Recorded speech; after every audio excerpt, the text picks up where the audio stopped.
अस्सलाम वालेकुम। इय्याका नअबुदु व इय्याका नस्तईन। काफ़ी इंपॉर्टेंट ख़बरें हैं लेकिन जो मेन ख़बर है आज की वो पाकिस्तान के आर्मी चीफ़ जो हैं और एयर फोर्स की जो थी ना पासिंग आउट परेड, वहाँ पर उन्होंने बतौर मेहमान ख़ुसूसी शिरकत की। तो उसमें उन्होंने काफ़ी बातें की हैं। आखिरकार अल्लाह का शुक्र है कि पाकिस्तान तहरीक-ए-इंसाफ़ ने भी वही लाइन ली जो मैं 2 साल से कह रहा था कि जज्जों को पकड़ो, ये हैं असल चीज़, इन्हीं के साइन से जेल में जाएंगे, कत्ल के साइन कर दें, कत्ल हो जाता है बंदा और कोई दुनिया में पूछ नहीं सकता इसको। अब उन्होंने जो लाइन ली है कल, ज़बरदस्त। और अब बात सुनने में आ रही है कि कुछ पीटीआई के जो यंग लॉयर्स हैं वो इसको 2-3 स्टेप, एक नहीं 2-3 स्टेप आगे लेके जाने लगे हैं और रोज़ाना की बुनियाद में आने वाले दिनों में काजी फायज़ा का जो मकरू चेहरा ना वो कौम को दिखाएंगे। आज पीटीआई की ऑफिशियल जो ये ट्वीट की है ना, इससे भी आपको अंदाज़ा हो जाएगा। ये आपको सुनाते थे, आपको सारी बात आने वाले दिनों की क्लियर हो जाएगी। उन्होंने कहा जी कि मिलिए एक बदकिरदार शख्स से। ये रिटायर्ड जनरल अहमद नज़ीर भट्ट हैं जो ज़मीर का सौदा करके नैब पर फ़ौजी कब्ज़े के नतीजे में वारद हुए हैं। ये पीटीआई ऑफिशियल से ट्वीट की गई है और ये साथ नवाज शरीफ का और उसका कंपैरिजन दिया हुआ आप देख सकते हैं। ये चीज़ बहुत ज़रूरी थी। अब इसके बाद जो है ना, हर उस अदारे को लिया जाए जिसने ये पाकिस्तान को इस मुकाम पे पहुंचा दिया। अगर इमरान खान ये जंग हार गए ना, अगर हार गए, पाकिस्तान हार जाएगा। ये लिख लें अपने ज़हन में। इसलिए हर गलत चीज़ को गलत कहना शुरू कर दें।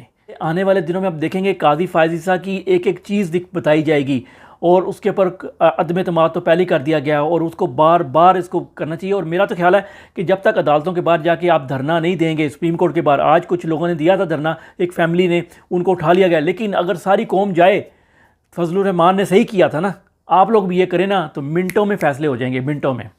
और अभी यहाँ तक खबरें आ रही हैं कि एक जज का लेटर जो था ना वो उसमें शामिल ही नहीं होने दिया गया। जजों ने हाथ जोड़ लिए कि काजी फायज़ा के ख़िलाफ़ ही इतना कुछ था उसके अंदर कि वही असल बंदा है जो धमकियाँ भी लगाता है मुबैना तौर पे।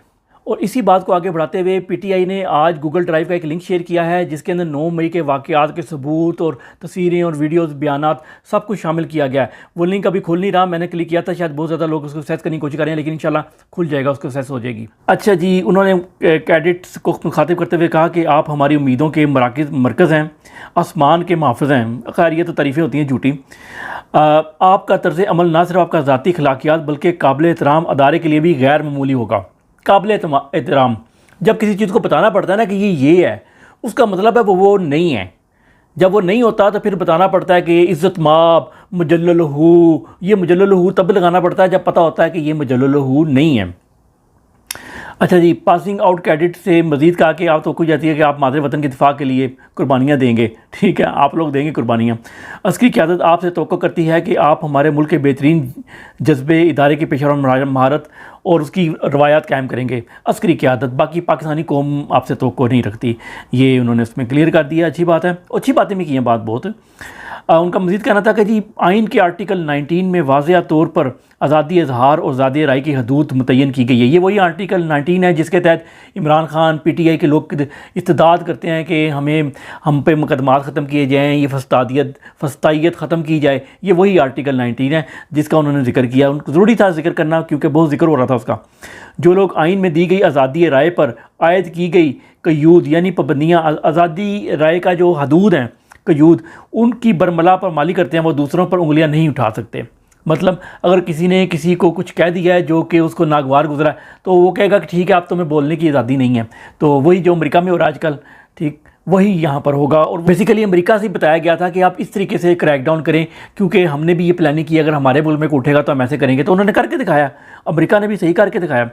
अच्छा, उन्होंने मज़ीद कहा कि हम अपनी आइनी हदूद को बखूबी जानते हैं और दूसरों से भी आइन की पासदारी के कदम रखने की तवक्को करते हैं। तो आइन की हदूद तो ये है, आज ट्वीट भी आया है हमाद अज़द साहब का कि लोगों को घरों से उठा लेना, जाली मुकदमात कर देना, इस्लाम के अंदर तरमीमें कर देना, निकाह के केस, और घड़ी वाले को पकड़ लेना जिसने आइनी तौर पे ख़रीदी है और जिसने गैर आइनी तौर पे कार ली है उसको छोड़ देना, एक दिन के अंदर सबकी बेले हो जाना मफरूर लोगों की और बेगुनाहों को जेल में डाल देना। यही आइन की हदूद और क़यूद है और इसी आइन की आपने करनी है। और दूसरों से भी हम ये तवक्को रखते हैं। दूसरों के लिए दूसरा आइन है, हमारे लिए दूसरा आइन है जिसमें आपको बोलने की इजाज़त नहीं। वो पहले बता दिया उन्होंने कि वो क़यूद है उसके ऊपर, वो अगर आप बोलेंगे तो फिर हमारा आइन लगेगा, जिसके बारे में ज़ियाउल हक़ ने कहा था कि खैर सरबराह पाकिस्तान का कहना था असले की दौड़ में हमारे खत्ते में ताकत का तवाज़ुन बिगड़ने का इम्कान है। अभी इम्कान है, और भाई बिगड़ गया है, अगले 20-22 हमारे मुल्क में आके मार गए हैं, घुस के मार गए हैं आगे, लेकिन नहीं, बोलेंगे नहीं उसके बारे में, नहीं, वो इजाज़त ही नहीं है कि हमने दुश्मन के बारे में कोई बात करेगा तो उसको हम छोड़ेंगे नहीं। सऊदी अरब में गिरफ्तारियों का सिलसिला तेज़ हो गया। जो लोग भी इसराइल के ख़िलाफ़ बात करेंगे, फ़लस्तीन के हक़ में बात करेंगे, वो कुछ लोगों ने कहा कि जी बॉयकॉट किया जाए मैकडोनल्ड का, इन चीज़ों का, इस सऊदी अरब के अंदर सोशल मीडिया के ऊपर उनकी गिरफ्तारी अमल में लाई गई है। तो अब ये सऊदी अरब से वो मिल के गया ब्लिंकन, तो अब वो वहाँ पर तेज़ी आ गई है कि हमें जो है ना डील दो डील, और हम अपने बंदों को मारेंगे। पाकिस्तान भी यही कर रहा है, अमेरिका भी यही कर रहा है, और यूके में भी अब जो एक स्कॉटलैंड में यूनिवर्सिटी है उसने भी वहाँ भी कैंप लगा लिया लोगों ने, नौजवानों ने। तो ये दुनिया में जो नौजवान है ना उनकी बहुत बड़ी तादाद है। पाकिस्तान के नौजवान तो ज़रा डफर डुफर टाइप के हैं ना, थोड़े से, सिर्फ हर बंदा सिर्फ बहाना करता है जी बड़ा खौफ का माहौल है, तो इनको भी खौफ है, लेकिन ये तोड़ के दिखाएंगे तुम्हें खौफ। वो इशफाक अहमद साहब कहते थे कि मुसलमानों का मुस्तकबिल में ना अंग्रेज़ जो कन्वर्टेड रीवर्टेड मुसलमान है ना वही चेंज करेंगे। तो लेट्स सी करेंगे कि नहीं करेंगे, वो तो जो उठ जाए वो कर सकता है। आर्मी चीफ ने कहा कि गज़ा की जो जंग है ना वो ताज़ा मिसाल है इस बात की कि दुनिया भर में मसाइब और गज़ा में बूढ़ों, ख़वातीन और बच्चों का अंधाधुंध कत्ल इस बात का सबूत है कि दुनिया में तशद्दुद बढ़ रहा है। और उधर कितनी दूर कहाँ देखने जा रहे, वो गज़ा नहीं था, वो लाहौर ही था। वो जो वीडियो दिखाई थी वो लाहौर ही था, वो इस्लामाबाद ही था, वो पाकिस्तान ही है। और गज़ा का तो अभी आपने देखा ही नहीं है, वहाँ पर कौन से मसाइब बढ़ रहे हैं, वहाँ तो अखीर हो गई है। तो बस हो सकता है ये इशारा दे रहे हों कि ये सब कुछ तशद्दुद चूँकि बढ़ रहा है तो तैयारी पकड़ लें, हो सकता है इसमें आप लोगों के हिंट हो, तो तैयारी पकड़ लें जी। फिर कश्मीर के बारे में भी उन्होंने बात की जी कि हम कश्मीर की जो है ना हम सियासी और इखलाकी और सिफारती हमायत जारी रखेंगे।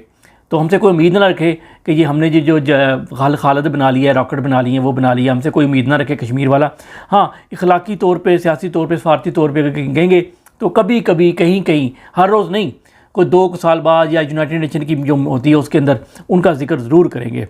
आखिर में जो उन्होंने बात की है वो मेरा दिल जीत लिया है, पूरी पाकिस्तानी कौम का दिल जीत लिया है। उन्होंने कहा है कि जी हक़ ताकत रखता है और बातिल कमज़ोर होता है, और बिल्कुल हम भी ये कहते हैं बातिल को एक दिन शिकस्त होगी। लेकिन सबसे बड़ी बात उन्होंने की है कि जो राशिद मिनास है उसको उसके असूलों पे अमल करें, जिस तरह उन्होंने अपनी खिदमात अंजाम दी, ज़िंदगी अंजाम दी, उस तरीके से आप लोगों को उसके ऊपर अमल करना चाहिए। ये जो राशिद मिनास वाली बात की है ना कि आपने अपने सीनियर के गलत ऑर्डर को, गैर आइनी ऑर्डर को नहीं मानना, ये उन्होंने जो आखिरी जो बात की है ये वाकई दिलों को जीत लिया पाकिस्तानी। बल्कि पाकिस्तान की फ़ज़ाइया और फ़ौज जो है उसके लिए इसमें बड़ी बड़ी छुपी हुई निशानी है, और उस पर अमल करें। शहजाद अकबर राजा साहब जो हैं PTI के, जो इंग्लैंड में होते हैं आजकल, वो उन्होंने पाकिस्तानी गवर्नमेंट के ख़िलाफ़ मुकदमा करने जा रहे हैं यूके में। और वो मुकदमा ये है कि बाहर से बैठ के पाकिस्तानी गवर्नमेंट जो है दूसरे मुल्कों के अंदर, ख़ुसूसन यूके के अंदर लोगों को टारगेट करती है। जैसे आपको याद होगा इनके पूरे घर पे हमला भी हुआ था इनके ऊपर, और ज़ाहिर भाई को, उनका मज़ूर भाई है जिसको उठा के उन्होंने तशद्दुद का निशाना पाकिस्तान में, और काफ़ी जुल्म हुआ उनके भाई के साथ कि तुम आओ इधर। तो वो मुकदमा करने जा रहे हैं। उसके ऊपर पाकिस्तान के दफ्तर खारजा ने कहा है कि जी पाकिस्तान की ऐसी कोई पॉलिसी नहीं है, बल्कि देखें, गौर करें, पूरी दुनिया गौर करे हम कितने अमन पसंद हैं कि इंडिया हमारे मुल्क में आता है, बंदे कत्ल करता है, मारता है, और धड़ल्ले से कहता है हमने मारे, जो करना कर लो, और हम कुछ भी नहीं कहते।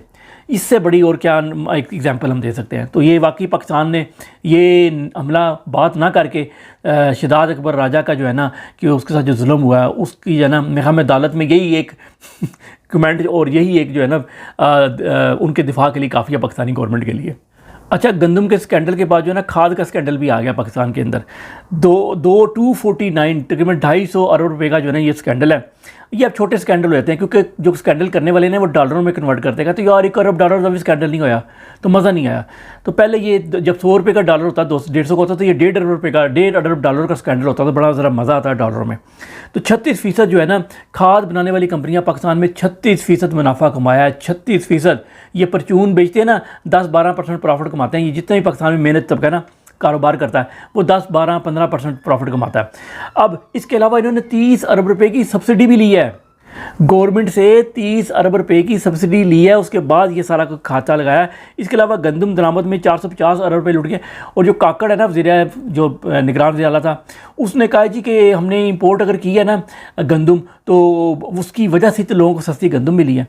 अब जो जिनको गंदम का बारे में नहीं पता, छोटा सा मैं बता दूं कि जब इन्होंने निगरान हुकूमत ने जब कहा ना कि हमने गंदम इंपोर्ट करनी है, तो उन्होंने कहा जी ठीक है, मंजूरी दे दी कि गंदम इंपोर्ट कर ली जाए, और उसके ऊपर से उन्होंने ड्यूटी फ्री भी कर दिया उसको, और ऊपर से महंगी मिली। पाकिस्तान से मंगवा रहे हैं 2400 रुपये मन के हिसाब से वो ख़रीद रहे हैं, जबकि वहाँ से मंगवाई गई